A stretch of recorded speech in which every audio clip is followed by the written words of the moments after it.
Bang Ibetef, no? Oke, assalamualaikum warahmatullahi wabarakatuh. Kembali lagi dengan saya di Podcast Well. Dengan saya Said Muhammad Abdul Farabi dengan 3 narasumber yang sudah datang di sini. Saya Maria Frena Rosario Darsa. Dan saya Muhammad Syibul Fakri. Nama aku Kiki Siti Nurafifah. Kali ini kita akan membahas tentang apa itu motivasi diri. Ya. Nih guys, menurut kalian apa itu motivasi diri? Boleh dari Mbak Maria dulu. Oke, menurut aku motivasi diri itu kemampuan dari seseorang untuk mendorong dari dalam untuk untuk dia mencapai tujuan hidup tuh dia kayak gimana. Itu motivasi diri menurut aku pribadi. Ini udah direkam belum? Ini udah tadi ya? Langsung ke saya. Kalau menurut Bang Ipul, Jadi menurut saya motivasi diri itu adalah merupakan kemauan yang ada pada yang amat sangat mendalam pada diri seseorang untuk mencapai apa yang ia inginkan. iya. Menurut saya itu sih kemauan untuk motivasi diri. Kalau menurut Mbak Kiki, Kalau menurut aku sendiri, motivasi diri itu kayak kemampuan yang ada dalam diri kita untuk membangkitkan kembali semangat yang ada dalam diri kita agar kita tuh bisa mencapai tujuan yang kita inginkan. Right? oke. Lebihnya seperti itu. Jadi itulah motivasi diri menurut mereka. Kan? Sungguh banget. Oke. Kemudian seberapa penting sih motivasi diri terhadap hidup? Itu bisa dimulai dari saya dulu.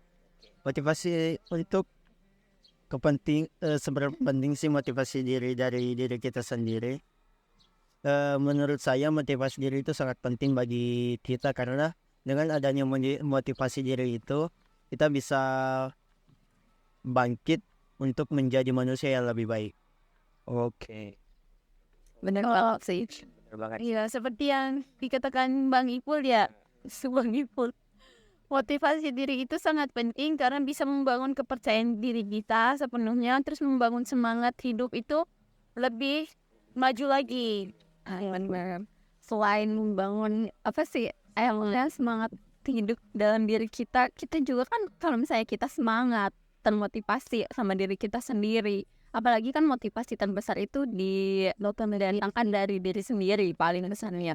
Otomatis kalau misalnya motivasi itu udah datang ke diri kita, pasti apapun tujuannya pasti itu bakalan tercapai. Benar nggak? Betul sekali. Betul sekali. Jadi motivasi itu bisa membangun kepercayaan diri ya untuk semangat dalam mewujudkan apa yang dia inginkan ya.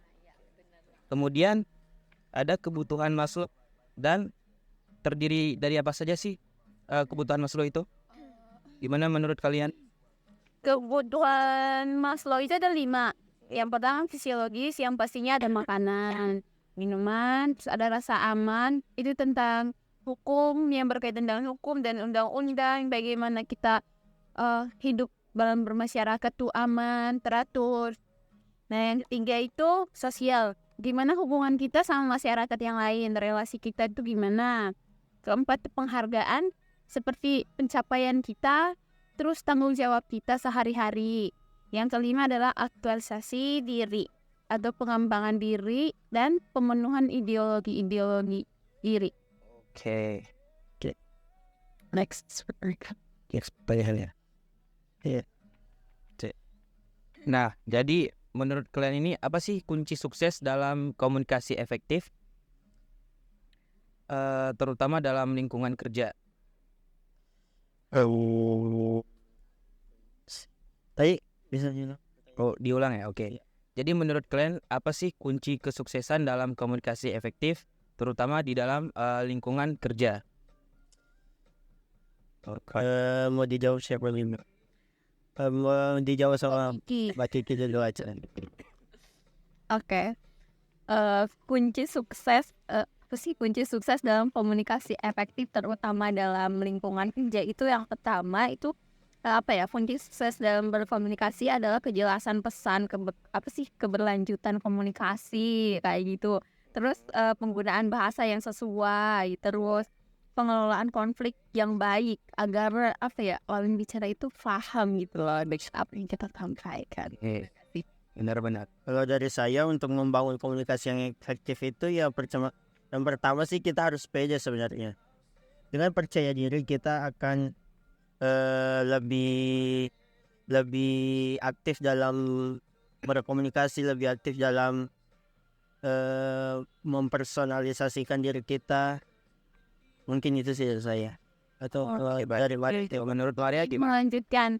Nah, tadi kan aktif dalam berkomunikasi kayak gitu kan. Pasti tidak lepas dari sopan santun yang ada. Percuma kita aktif kalau misalnya pendengar apa yang kita omong itu kayak menurut mereka tuh kayak kitanya nggak punya attitude dalam berbahasa atau berbicara itu nggak ada sopan santunnya. Itu sama saja menurut saya itu nggak bernilai. Makanya berjalan apa yang dibicarakan sama attitude kita harus seimbang, harus balance. Iya. Baik. Kemudian lanjut ke pertanyaan berikutnya. Menurut kalian nih, bagaimana mengendalikan rasa takut atau kecemasan saat berkomunikasi di depan publik atau di dalam situasi yang penting?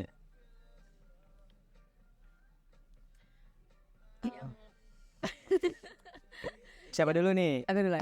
Oke. Ya, kalau menurut aku ya, kalau misalnya agar kita tuh bisa mengendalikan kecemasan atau kepanikan yang ada dalam diri kita itu, yang pertama kita tentunya harus mempersiapkan diri kita dong. Kayak kalau misalnya kita nih mau tampil depan umum, misalnya kita mau presentasi atau mau berbicara sama klien, otomatis kan kita di situ harus mempersiapkan dulu materinya apa, yang mau dibahasnya apa. Kita harus benar-benar memahami apa yang bakalan kita bahas di pertemuan itu kayak gitu. Kalau misalnya kita udah siap dan kita udah paham, otomatis kita bakalan pede dengan apa yang kita sampaikan kayak gitu. Dan orang lain pun pasti bakalan mengerti dengan apa yang kita sampaikan. Ya, kalau dari saya untuk Mengendalikan rasa takut gitu. Untuk mengendalikan rasa takut itu kalau awal-awal emang takut sih sebenarnya. Dari pengalaman aku juga emang sebenarnya kayak gitu. Awalnya presentasi depan kelas itu masih ragu, masih takut, masih canggung. Tapi kuncinya di sini teman-teman harus banyak latihan sih. Karena dengan latihan teman-teman udah terbiasa. Terutama kalau teman bisa latihan di depan cermin, bisa berbicara sendiri depan cermin kayak gitu. Dengan kalian berlatih seperti itu, kalian udah terbiasa, kalian juga udah rileks dalam menghadapi orang-orang audiens yang ada di depan teman-teman. Itu aja sih. Baik. Kalau menurut Mbak Maria gimana? Ada apa yang mereka katakan. Terus misalnya tadi kalau dibilang presentasi di depan umum itu ya mungkin sebelumnya harus menguasai materinya dulu ya. Terus saat di depan umum tuh dibiasakan jangan menganggap audiens itu adalah audiens tuh yang kayak musuh gitu loh. Jangan itu makin membuat kamu makin gugup. Menganggap aja audiens itu kayak teman berceritanya kamu sehari-hari. Jadi jangan melatih untuk jangan canggung. Kemudian apa nih peran pendengaran aktif dalam komunikasi efektif? Dan gimana sih cara meningkatkan keterampilan mendengarkan kita? Kan dalam tahap mendengar itu banyak ya. Ada yang cuek, dia dengar terus cuek gitu kan. Ada yang pasif, dia dengar, dia menanggapi tapi nggak masuk ke dalam pikiran dia gitu loh. Cuman kayak istilahnya keluar masuk telinga kanan, keluar telinga kiri ya. Nah ada yang aktif. Nah tergantung mau pilihnya mana, tergantung seseorang. Tapi mending milih yang aktif karena di situ bakal mengelola motorik kita. Terus kita bisa menghargai orang untuk mendengar lebih baik lagi. Kalau dari saya kan aku pernah mendengar kata-kata kayak gini. Jadilah pendengar yang baik ketika ingin didengar. Jadi udah benar gak sih? Itu gak sih? Ya. Iya benar. Kalau mau Jadi apabila kalian ingin jadi pembicara yang baik, utamakan dulu kalian teman-teman harus menghargai orang yang bicara di depan teman-teman. Dengan kalian menghormati kayak gitu, kalian juga akan dihormati ketika kalian juga berbicara di depan audiens. Itu sih. Oke. Kalau menurut Mbak Kiki, Apa sih itu? Karena aku tipikal orang yang jujur aku bukan pendengar yang baik ya, tapi aku sebagai orang yang selalu excited dalam bercerita, aku juga kayak kalau misalnya aku nemuin pendengar yang baik terus mereka tuh responsif, jadi kayak kita tuh senang aja gak sih kayak kita dikasih saran kayak gitu. Terus apalagi ya udah kayaknya kayak gitu ya. oke. Kemudian bagaimana sih menggunakan bahasa tubuh dan ekspresi wajah yang tepat untuk memperkuat pesan yang kita sampaikan gitu? Kalau aku sih, kalau soal gaya tentang bahasa gaya tubuh itu aku masih belajar. Tapi teman-teman bisa lihat cara bicara Coki Pardede itu. Coki Pardede public speakingnya benar banget. Aku termotivasi sama dia itu. Public speakingnya, bahasa tubuhnya kayak mana, bicara kayak mana. Tuh. Kalau tentang bahasa tubuh aku juga masih belajar teman-teman. Aku belum tahu. Oke. Kalau menurut yang lain ini gimana? Sama seperti itu ya, kita kurang tahu. Terus kalau nada bicaranya sih untuk meyakinkan orang, menurut saya itu ada lantang gitu loh, lantang terus jelas, menegaskan kalau itu benar gitu loh. Baik. Harus tegas juga teman. Iya, setiap Oke, lanjut ya. Ya lanjut. Kemudian apa sih pentingnya memahami perbedaan budaya dalam komunikasi dan bagaimana mengatasi tantangan yang mungkin timbul? Kalau yang pertama pastinya kita harus hati-hati dengan dengan orang lain, dengan lawan bicara kita. Kita harus menghargai, menjaga tata krama sama orang yang kita ajak bicara. Itu sih yang penting teman-teman. Bener banget, karena setiap budaya itu pasti kan berbeda-beda Berbeda. cara berbicaranya. Jadi kita juga harus saling memahami intinya. Biar kita tuh juga kayak jadi kita menghargai mereka menghargai kayak gitu. Terus untuk mengurangi konflik, menurut saya itu kalau tadi kan kita nggak tahu latar belakangnya gimana, budaya dari kampungnya gimana. Jadi untuk memperkecil masalah itu ya memaklumi apa yang dia lakukan. Terus bertanya, kamu asalnya dari mana, budaya sehari-harinya gimana, tuh belajar sih. Iya, nggak boleh menyalahkan. Iya. Oke, baik. Oke, kemudian bagaimana sih cara membangun atau memelihara komunikasi yang efektif dalam hubungan pribadi atau sesama tim kerja gitu? Gimana? Ya kalau dari saya sih rajin ketemu lah, rajin berkumpul, rajin nongkrong, itu aja sih dari saya. Dengan rajin ketemu kita akan menjadi semakin akrab, semakin peduli satu sama lain. Itu sih kalau dari saya secara pengalaman. Iya, benar banget. Selain kita sering bertemu kan nggak mungkin ya kita cuma ngobrol-ngobrol, Iya, otomatis bercanda-bercanda. Iya, bercanda-bercanda, terus kayak orang pasti kan juga butuh didengar. Nah, agar kita tuh lebih akrab, lebih dekat sama mereka lewat obrolan tadi, kita juga sebaiknya menjadi pendengar yang baik gitu loh, agar mereka tuh merasa nyaman kalau misalnya berbicara dengan kita, dan mereka tuh kayak Betul merasa sekali. dihargai, iya nggak sih? Iya. Kali. Oke. Gimana? Lanjut. Oke, lanjut. Jadi pertanyaan selanjutnya, apa peran empati dalam komunikasi efektif dan bagaimana mengembangkannya? Mungkin bisa jauh sama. Ibu Maria. Ayo, Gimana tadi, Pak? gimana ya? Saya ulang ya. Apa peran empati dalam komunikasi efektif dan bagaimana mengembangkannya? Oke, empati itu lebih ke persamaan tentang kepedulian kita mendengar.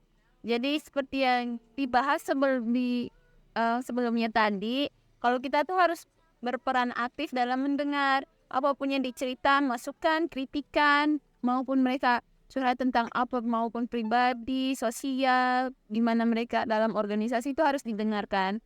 Nah, untuk mengembangkannya ya lebih diasah lagi yang maksudnya itu khususnya kayak kita mulai memberi respon terhadap mereka, memberi saran kalau diminta saran ya, terus dikritik harus mengkritik juga sih kalau diminta, ya itu aja sih menurut saya. Lanjut. Pertanyaan selanjutnya, bagaimana teknologi dan media sosial yang mempengaruhi komunikasi dan apa strategi yang dapat digunakan untuk memastikan komunikasi yang efektif dalam era digital?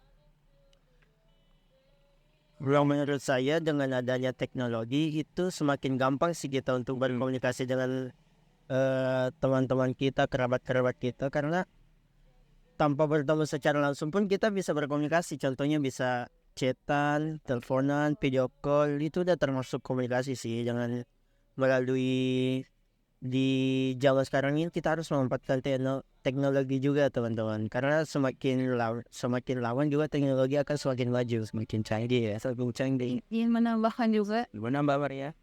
kan teknologi semakin canggih. Jadi kita sebagai manusia itu harus pintar-pintar mengolah teknologi. Jangan lupa juga untuk tetap memikirkan masalah yang akan timbul nanti jika kita melakukan sesuatu. Jadi harus was-was juga. Terus jangan lupa tentang etika dalam berkomunikasi lewat via online. Iya, jangan lupa walaupun kita nggak bertemu secara nyata, secara langsungnya, tapi kita juga harus pilih sopan santun dalam berkomunikasi lewat via online. Harus sopan ya. Iya, harus sopan. Kemudian menurut kalian nih, bagaimana sih cara menghadapi orang yang berkebutuhan khusus? Aku ngambil contohnya di kereta ya. Oke. Aku kan sering juga naik kereta KRL gitu. Nah, pernah sekali tuh aku nemu orangnya berkebutuhan khusus. Nah, sementara dalam kondisi itu tuh padat gitu loh KRL-nya, itu berdesak-desakan. Nah, di situ tuh sebenarnya kita harus menaruh meningkatkan rasa empati kita terhadap orang yang berkebutuhan khusus kan. Nah, dari situ tuh jadi minta kayak ke orang lain tuh kalau mendahulukan mereka dulu, baru kita yang sehat oleh ISP kan. Iya. Kiki apa? Menurut Mbak Kiki, Kamu dulu. Sipul, Bapak Ivo. Apa tadi? bagaimana cara menghadapi orang yang berkebutuhan khusus? Cara menghadapi. Orang yang berkebutuhan khusus. Kalau untuk menghadapi orang berkebutuhan khusus itu gimana ya? Ya, terang. Kan kalau mau langsung ditunjuk juga nggak bisa. Jadi kita harus menghargai sih sebenarnya, tanpa membeda-bedakan orang lain ya. Kita harus menyamakan semua orang, tiap orang itu semua sama kok. Jangan mengecilkan ya. Ya kita harus juga berteman pada siapapun tanpa membeda-bedakan juga. Iya, Itu sih. Kita juga harus memahami ya. Iya, mereka tuh Iya, terus intinya saling memahami kayak gitu nggak sih? dan saking khususnya mereka itu ya harus diperlakukan. Iya, secara khusus kayak gitu. Kan Secara setiap lebih orang kan punya kekurangan dan terus lebih masing-masing. Iya, paling tidak. Menurut kalian bagaimana sih cara bertamu gitu yang bagus? Kalau aku, saya langsung masuk. Enggak dong, kayaknya dong, Ada ya? kayak gitu dong, enggak gitu dong. Kadang tuh aku kalau bertamu di rumah orang itu kan di depan pintunya itu ada stiker. Terus aku baca stikernya kayak gitu. Ketuk 3 kali, ucapkan salam. Aku menerapkannya itu sih. Tok tok tok, assalamualaikum. Kalau nggak ada orangnya, Stikernya Enggak, pasti tetap aja. Tapi apa sih? Harus ada, kalau enggak ada harus ada. Gue sih kayak gitu kan. Ya, Tamu. itulah. menurut aku turun bagi Mbak Maria.